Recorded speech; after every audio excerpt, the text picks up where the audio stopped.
सुप्रभात बच्चों, आशा है कि आप अपने घरों में स्वस्थ होंगे। आज हम गुंजन हिंदी पाठमाला 5 का पहला पाठ पढ़ेंगे, जो कि एक कविता है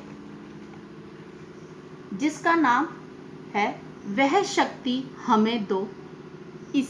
इसे मुरारी लाल शर्मा देशबंधु जी ने लिखा है। बच्चों, कविता शुरू करने से पहले आप मुझे यह बताइए कि आप विद्यालय में आकर सबसे पहले करते क्या हैं? जी हाँ, हम सबसे पहले विद्यालय आकर प्रार्थना करते हैं, उसके बाद पढ़ाई करते हैं। प्रार्थना मनुष्य को श्रेष्ठ बनाती है। हम ईश्वर से प्रार्थना करते हैं, जिससे हमारे सभी कार्य सफल हो जाते हैं। यह कविता भी एक प्रार्थना है, जिसमें कवि ने सारे संसार की मंगल कामना को व्यक्त किया है। कवि संसार के हर मनुष्य को सुखी देखना चाहते हैं। तो आइए इस प्रार्थना को पढ़कर इसके सभी गुणों को ग्रहण करें। पाठ 1, वह शक्ति हमें दो। वह शक्ति हमें दो दया निधे, कर्तव्य मार्ग पर डट जाएं, पर सेवा पर उपकार में हम जग जीवन सफल बना जाएं। कवि इन पंक्तियों में ईश्वर से अपने कर्तव्य मार्ग पर आगे बढ़ने की शक्ति मांग रहे हैं, जिससे वे दूसरों की सेवा, दूसरों पर उपकार करते हुए संसार के सभी लोगों का जीवन सफल बना सकें।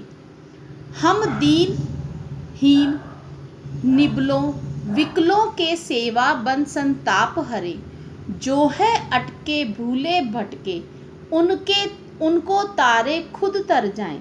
कवि इन पंक्तियों में यह बताना चाह रहा है कि गरीब, दुखियों, कमजोरों और जो शारीरिक रूप से असक्षम हैं, उनकी सेवा करके उनके दुखों को दूर कर सकें।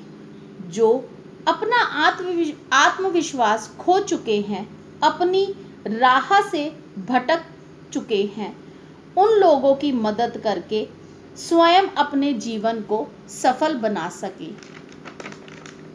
छल, दंभ, द्वेष, पाखंड, झूठ, अन्याय से निजदिन दूर रहें।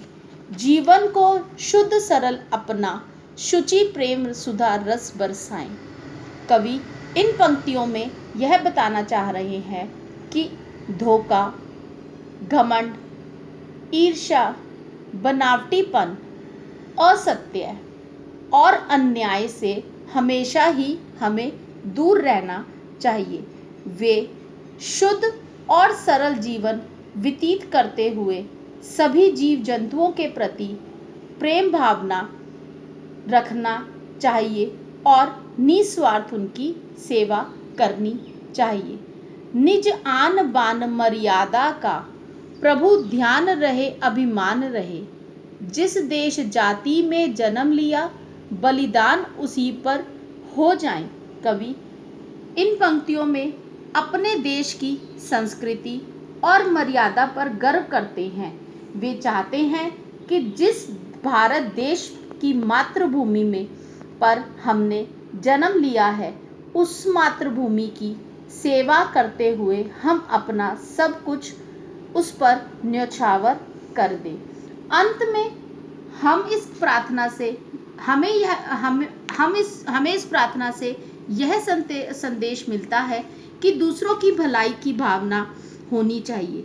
जिस प्रकार प्रकृति समान रूप से सबको एक समान उपकार करती है, जैसे सूर्य एक समान सबको प्रकाश देता है, नदियाँ एक समान सबकी प्यास बुझाती है, वृक्ष फल, फूल तथा अन्य आवश्यक चीज़ों को प्रदान करता है, वे स्वयं धूप में रहकर हमें छाया देता है, फूल सबको एक समान सुगंध देता है। हमें भी इन गुणों को अपनाकर दूसरों की सेवा और एक समान व्यवहार करना चाहिए। धन्यवाद।